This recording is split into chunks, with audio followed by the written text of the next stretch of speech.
енді ең бірінші көлікке отырған кезде машина оталдырғаннан кейін мысалы әркім өзіне бірінші орындығын дұрыстап алу керек. Өйткені себебі сіз сол арқылы айналарды дұрыс көруіңіз керек. Мен мысалы өзіме ыңғайлы қылып, ең бірінші бұл аяғыңыз педальға дейін жетіп тұру керек, еркін жету керек, тормозға және газға да. Одан кейін арқаңыз, сіз чтобы машинаның капотын көруіңіз керек. Одан кейін мына әркім ары қарай өзінің пожеланиясына байланысты көрсетсе болады, иә. Одан кейін рульді өзгертсек болады біз. Руль, былай положениесі төбеге алдыға, артқа, осы 4 положениесі бар. Мысалы, маған ыңғайлы қазірге, сәл бүйтіп өзіме шығарып, сәл былай қойсам, маған өте ыңғайлы болады, иә. Ыңғайлы. Осы қолыңыз, екі қолыңыз одиметр бүйтіп жетіп тұру керек. Бүйтіп тұруға болмайды қолыңызға. Себебі бұл жол кезінде сізге қиындықтар келтіретін болады. Қолыңыз сәл расслабление тұру керек бүйтіп. Негізгі рульді ұстау положениесі осындай.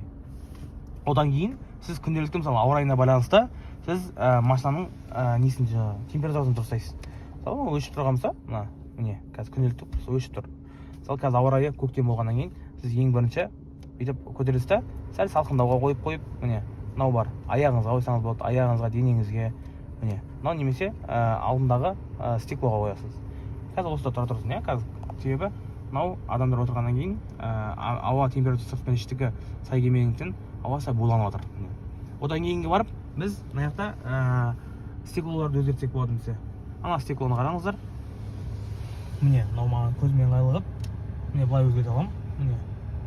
Бұл енді әркім өзінің отырғанына байланысты. Бірінші орныңызға ыңғайлы отырып аласыз, содан кейін барып осыны өзгертетін боласыз. Одан кейін мынау артыңызды артқы көретін стеклоны өзгертсеңіз болады. Бұл тоже сізге артын көру үшін арналған. Яғни ең бірінші осы істейтіндеріңіз. Одан кейін егер де бәрі өзіңізге ыңғайлы қылып, және де ең бірінші ұмытпауларыңыз керек сіздердің бұл қауіпсіздік ремень. Осы ремень ең бірінші күнде тағып жүріңіздеріңіз керек. Ременді осылай күнде тағамыз. Жүрердің алдында ең бірінші. Және де осылай коробка передачаны дыға қоямыз драйвқа. Сөйтіп ең бірінші мысалы жан-жаныңызға қарайсыздар да, қайқа бұрылғыларыңыз керек, соған қосасыздар да, сөйтіп ең бірінші бұрылып бастаймыз жүреміз. Ең бірінші осылай. Ешқандай газ қатты басудың керек емес. Ең бірінші жүру керектігін.